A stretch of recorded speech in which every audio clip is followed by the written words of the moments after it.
nous allons vous présenter le traitement chirurgical des escarres pelviennes chez le patient handicapé paralytique.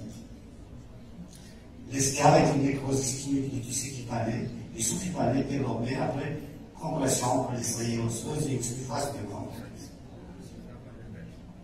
Elles vont poser plusieurs problèmes, notamment une mortalité élevée qui est due essentiellement à l'infection dans 48% des cas, à la dénutrition. C'est une chirurgie répétée difficile, dite même ingrate, et les sources de récidive avec un coût élevé et non enseigné. Donc, historiquement, Hippocrate déjà avait fait le lien entre paralysie, dysfonction musicale et escarre. Avicenne traitait les plaies par des topiques déjà. Maïmonide évoquait la bonne nutrition pour une cicatrisation des plaies. Quant au traitement chirurgical, il a été développé à partir des travaux de Salmon dans les années 30, qui a fait une cartographie de la vascularisation cutanée par injection de canal. Et grâce aux travaux de Mac et Semanet dans les années 80, en fonction qui ont permis de faire une classification de la vascularisation musculaire. Alors, Conway et Griffith en 1956 ont fait les différents temps opératoires. Agarty en 1977 a réalisé le long muscle jambier pour escarre sciatique. Nye en 1978 a réalisé un lambeau du tenseur du fascia. Chevron en 1981 a réalisé un lambeau du grand fessier. Et Dimurgier en 1991 un lambeau au niveau supérieur du grand fessier. Alors, quelles sont les circonstances de survenue de ces escarres? Elles peuvent être accidentelles, chez le sujet comateux. Elles peuvent être symptômes chez le sujet âgé. Celle qui nous intéresse, c'est les escarres de crise urinaire, qu'elles soient aiguës post-traumatiques, accidentelles ou de récidive. Alors, la physiopathologie de la formation de ces escarres, c'est deux mécanismes, à savoir une pression prolongée et des forces de cisaillement de friction tissulaire. Alors, les facteurs de risque, c'est essentiellement l'immobilité, les troubles neurologiques, notamment les troubles de la sensibilité, la spasticité, la macération, et des facteurs biologiques et nutritionnels.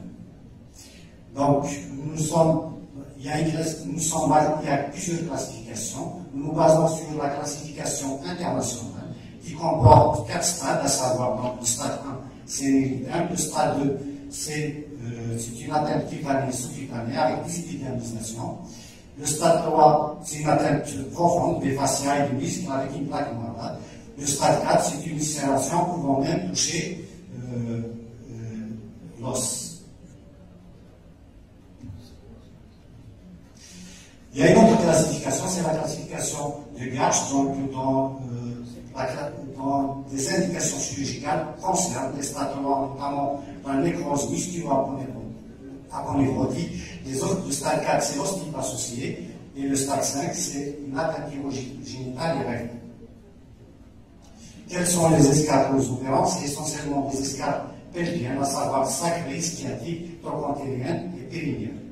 Alors, la prise en charge est multidisciplinaire, donc il faut travailler en collaboration avec les services de médecine physique et de réadaptation. Il est nécessaire d'avoir un psychologue et un réanimateur avant tout traitement chirurgical. Alors, le traitement de l'escarre, la rééducation va permettre un renforcement musculaire des segments internes pour autoriser le transfert et l'autonomie au lit, une réhabilitation du patient pour la position assise et sa réinsertion sociale afin de préserver l'intégrité articulaire. Tout ce contexte rentre dans le cadre d'éducation thérapeutique auquel il faut associer les supports, les soins généraux et la cicatrisation dirigée avant le traitement chirurgical. Alors, quel est l'intérêt du traitement chirurgical des escarres pelviennes? Il réside dans les limites du traitement médical par cicatrisation dirigée. Cette dernière, elle est lente, elle aboutit à une cicatrice adhérente et de mauvaise qualité, sujette aux récidives et à la dégénérescence maligne. Alors, les techniques chirurgie plastique permettent un matelassage étoffé de la zone d'escarre, un délai plus rapide de guérison et une diminution des récidives. Le traitement chirurgical se fait en un temps, il comporte deux séquences, une séquence l'excision totale de l'escarre qui est carcinologique et une séquence de réparation par un embout de couverture ou par 5 excisions ciblées. Alors, il faut une planification préopératoire. Souvent, c'est des patients dénutris. Le taux de protéine doit être supérieur à 30 mg par litre.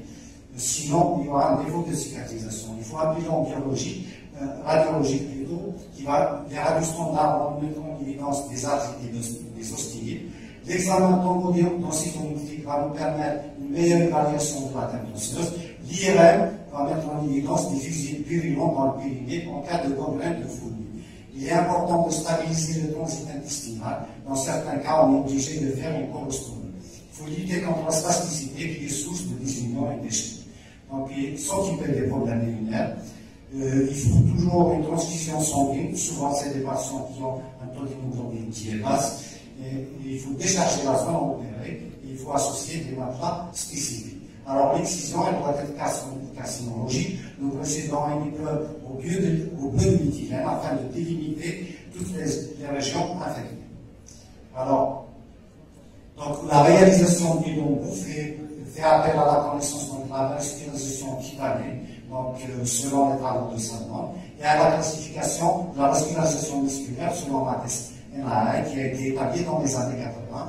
Ce qui s'est établi, il y a 5 stades. Ce qui nous intéresse, c'est le grade 1, donc avec un pédicule, c'est une vascularisation avec un pédicule principal, notamment dans ceux du fascia lata.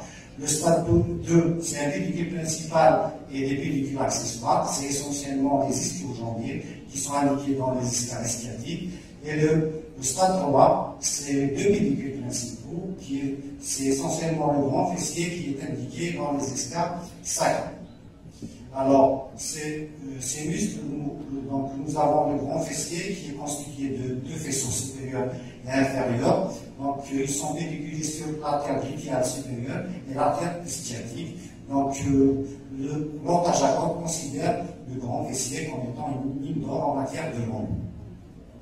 Le torseur du fascia lata, c'est un type 1, il est vascularisé par la circonflexe antérieure, il est indiqué dans les escales antérieures. Les ischio-jambiers, donc c'est un MACS2, ils sont indiqués dans le traitement des escales sciatiques. Alors, comment que nous prévoyons ces lambeaux? C'est en fonction du type de vascularisation, elles peuvent être axiaux ou septo. En fonction du mode d'utilisation, ils peuvent être en niveau péninsulaire ou libre. Et puis, en fonction de la nature du prélèvement, qui peut être dermo-épidermique, cutanéo-aponeurotique ou musculo-cutané. Alors, les différents types de zones peuvent être dermo-graisseux ou musculo-cutanés. L'escale sacrée, qu'est-ce que nous avons comme nombre de couverture? Le LLL de diffourmentaire, le griffide, le double S, le nombre du grand fessier qui peut être utilisé en VY, en niveau sur le chef supérieur ou le chef inférieur.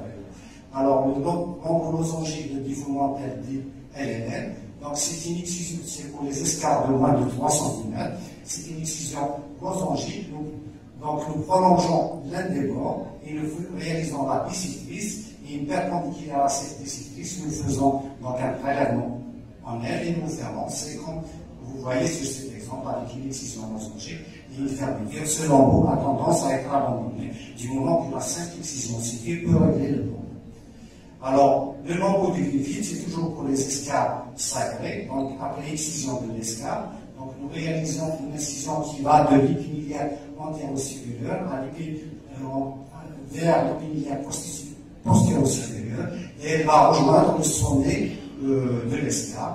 Donc, après, nous faisons un comblement par rotation.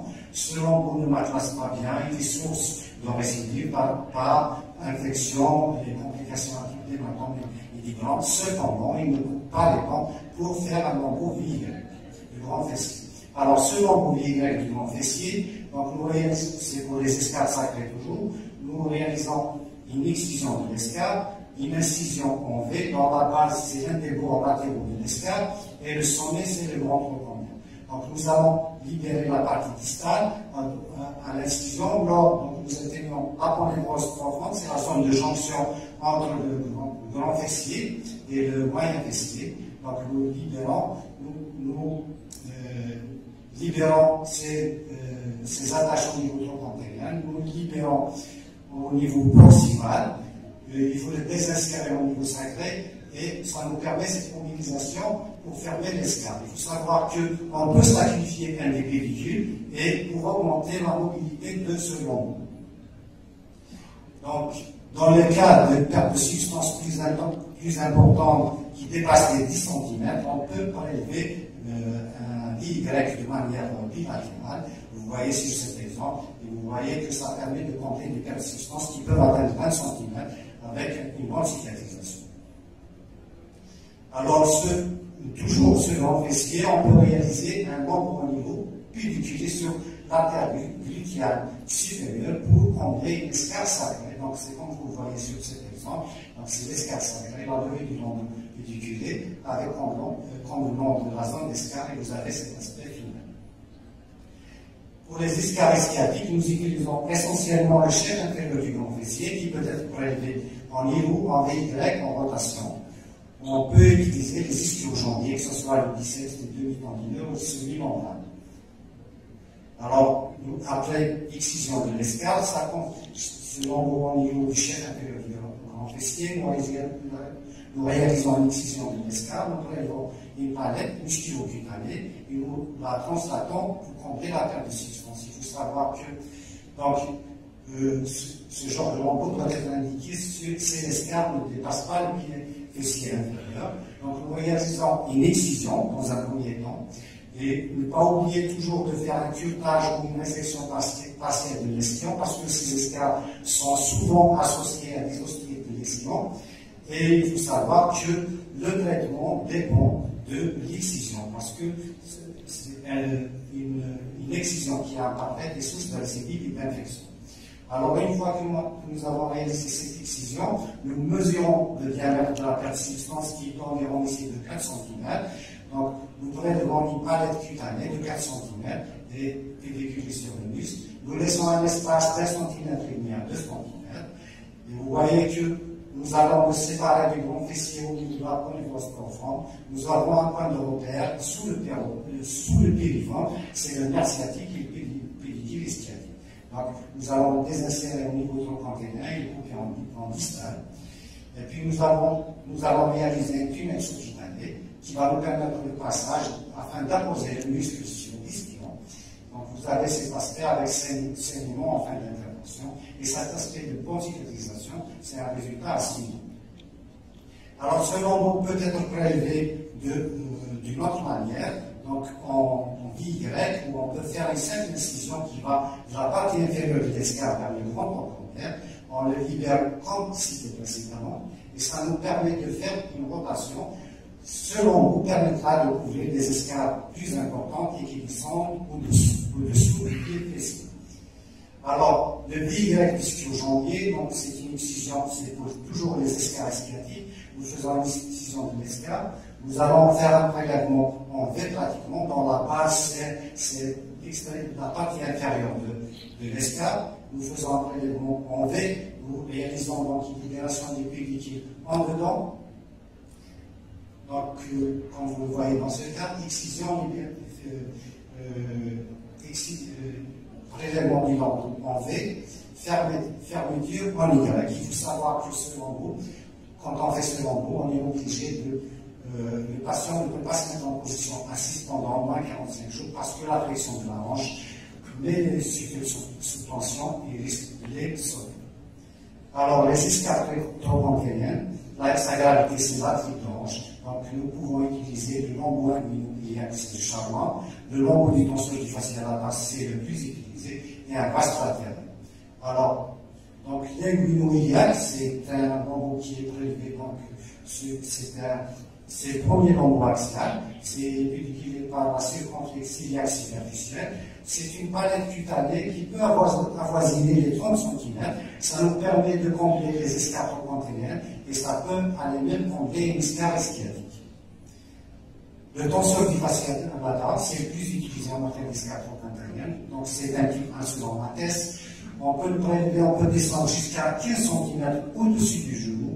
Donc, nous faisons l'excision de notre escale. Le repère de l'incision antérieure, c'est l'iliaque antéro-inférieure. Donc, nous pouvons nous aider d'un bâton de toile pour voir la longueur. Et le bord postérieur du lambeau rejoint le bord antérieur de l'escale. Donc, nous faisons après. Donc, vous voyez ici, c'est une escale antérienne. Donc, excision de l'escale, abrasion osseuse, levée du lambeau. Donc, avec son aponevrose, on le libère de distal en proximal. Donc, nous fermons la perte de substance par rotation. Quant à la zone donneuse, elle est fermée on peut la fermer d'emblée quand on a la possibilité, en cas de donc avec une bonne cicatrisation. Cependant, en cas de grosse perte de substance, nous pouvons la laisser à la cicatrisation dirigée. Alors, l'antibiothérapie, c'est une chirurgie qui est hautement contaminée, c'est un stade cardiaque. Donc, elle est probabiliste au départ, elle doit être abragiste. Ensuite, elle doit être adaptée et le traitement, donc la réussite d'un traitement dépend d'une bonne excision et d'une antibiothérapie adaptée. Alors, les complications, elles sont nombreuses. Donc, ça peut être, c'est surtout des infections, des serrants, des ébranles, des désunions, et puis, tardivement, c'est l'hostie et la récidive de l'escalade. Alors, la prise en charge des récidives doit nécessiter soit la mobilisation du membre déjà existant, une réalisation d'un autre membre qui n'est pas toujours facile, si la chirurgie de reprise est adaptée au cas par cas. Alors, vous voyez, ça, c'est des cas de récidive sur l'embout en niveau, sur l'embout TFL et sur l'embout de l'IF. Donc, ça, c'est une récidive sur escalade. Donc, nous avons repris le lambeau et même un autre lambeau avec une excellente cicatrisation. Alors, ça peut récidiver sur une artère blanche désarticulée. Ça, c'est un patient spastique qui a plusieurs escarres dont le traitement est difficile. Ça, c'est des récidives d'escarres sur moyen de désarticulation. Ça, c'est une cicatrisation fibreuse que nous avons reprise par l'embout d'osseuse du fascia lata. Ça, c'est un patient qui a 20 ans de recul. Donc, vous voyez un TFL qui a bien cicatrisé, qui a fait une récidive ischio-bronchoantérienne, qu'on a repris par un vide. Alors, ça, c'est une récidive ischio-bronchoantérienne. On a fait un embout fascio-cutané de retournement. Donc, les formes particulières, c'est l'arthrite d'ange, les escarres confiantes et la dégénérescence smalline. Alors, ces arthrites d'ange, c'est des taches dramatiques, des fois, vous savez, donc une nécrose musculo-cutanée et osseuse. Alors, c'est le seul cas où nous prélevons le lambeau en premier, donc nous faisons l'embout du TFL, résection tête épaule, l'excision de tous les tissus infectés, comblement par le lambeau. Nous rajoutons un fixateur externe pour 3 semaines à 1 mois pour favoriser la cicatrisation. Les escarres confiantes sont de traitement difficile. Ici, nous avons fait une greffe de cou sans conviction. Ça a récidivé, évidemment. Ce patient est toujours en cours de traitement. Donc, les dégénérescences malignes, donc c'est toutes ces lésions ulcéreuses qui traînent, comme vous le voyez dans ce cas, dans la nappathérotomie, on parle d'un carcinome. Ils vont nécessiter donc une amputation abdominopelvienne, une colostomie et une désarticulation. Donc ça, c'est une récidive chez une patiente opérée à plusieurs reprises. Quand on a fait la biopsie, c'est une dégénérescence maligne. Cette patiente est décédée, ça fait quelques années. Alors, nous avons fait un travail, donc 159 patients avec un sexe ratio de 4, 85% c'est des paraplégiques post-traumatiques. Nous l'avons fait en collaboration avec le service de rééducation. 397 escarres opérés, donc avec d'anges associés, un âge moyen de 35 ans, un anti moyen de 6,4 ans, dans les extrêmes allant de 2 ans à 19 ans. Alors, c'est essentiellement des escarres trochanteriennes, donc 30% des cas, sacrés et ischiatiques et sacrés. Alors, déjà, c'est essentiellement des bacilles-grammes négatifs, dans pratiquement 74% des cas. Nous avons réalisé tous les lambeaux civiles. Dans 74% des cas, c'est des lambeaux musculo-cutanés. Nous avons associé 30 résections de hanches, 12 fixateurs externes pour ces résections de hanches.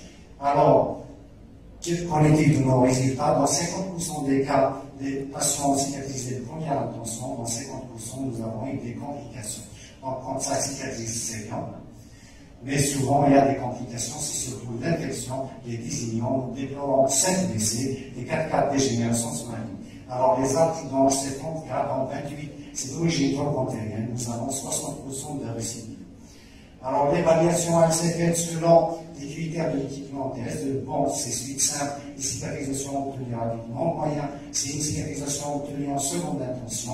Mauvaise, c'est une complication existante, donc chirurgicale, et l'échec, c'est la nécrose du membre. Alors, aux résultats, nous avons 50% de bons résultats quand même. Nous déplorons donc 8% d'échecs qui sont liés essentiellement aux arthrites d'ange et aux dégénérescences malignes. Alors, dans la littérature, qu'est-ce qu'on va trouver? La plus grande série, c'est la série canadienne de Schreiber. Donc, c'est une série qui s'étale sur 20 ans de recul, Alors, 468 patients, 346 escarres opérés, donc ils ont 48% de cicatrisation, 50% de récidive. Alors qui amène qu'il obtient 95% de cicatrisation sur pratiquement donc, 60, avec un recul qui est de 4 ans. Pour nous, c'est 49% de cicatrisation de première intention. Nous avons, donc les récidives varient de 5 à 50%. Nous avons un taux de récidive qui est de 30%. Quant au siège de l'escar, la majorité ici retrouve que c'est l'escar sciatique qui est la plus fréquente, alors que chez nous, nous avons trouvé un taux plus important en matière d'escar trochantérienne. Nous notons, nous déplorons aussi donc l'importance des articles associés, à savoir 7% et des escars périnéales avec 4,5% qui sont aussi péjoratifs pour les récidives. Alors, nos indications, donc pour une escar sacrée qui a moins de 3 cm, nous utilisons un nombre élevé de diffourmentaires, 5 à 10 cm c'est un nombre liquide, 10 cm récidive, nous utilisons donc un nombre de grands fessiers en DY, plus de 10 cm, nous utilisons un VY de manière bilatérale. L'escar trochantérienne, c'est essentiellement un tenseur du fascia latin. L'association d'une artère de hanche va nécessiter une réflexion de hanche, un tenseur du fascia latin et un fixateur externe. Pour les escars sciatiques, dans le diamètre de 3 à 5 cm, nous mettons un niveau du grand fessier. Quand c'est supérieur de 5 à 10 cm, nous réalisons soit un VY du jambier ou le chef inférieur du grand fessier de retournement. Alors, les récidives sont prises au cas par cas en fonction de ce qu'on a comme lésion. Les escars confluentes ici, une réanimation, c'est une réparation échelonnée, donc des fois on est obligé de faire une désarticulation de tout le membre pour réaliser un embout de couverture. Quant à la dégénération sans carcinome, elle va nécessiter une amputation abdominopelvienne, un curage lombaire piqué et colostomie. En conclusion, la chirurgie de escar pelvien par l'embout de couverture nous permet de réduire les délais de cicatrisation et d'hospitalisation, de lutter contre l'infection, d'améliorer la qualité et l'espérance de vie du patient. L'escar chez les patients neurologiques est un véritable problème de santé publique et nécessite une prise en charge pluridisciplinaire. Le pronostic vital peut être engagé par la diminution, la simplicité et la dégénérescence maligne. La chirurgie des escars est coûteuse, difficile et hémorragique. Elle n'est pas toujours jalonnée de bons résultats avec un fort taux d'échec et les victimes graves. Les récidives sont fréquentes pour la nécessité de préserver au maximum le capital biocutanien. L'escar est une forme médicale et nécessite la sensibilisation du personnel soignant. Cette pathologie devrait être mieux enseignée. Une éducation thérapeutique des patients est indispensable, le véritable traitement de l'escar et sa prévention. Je vous remercie.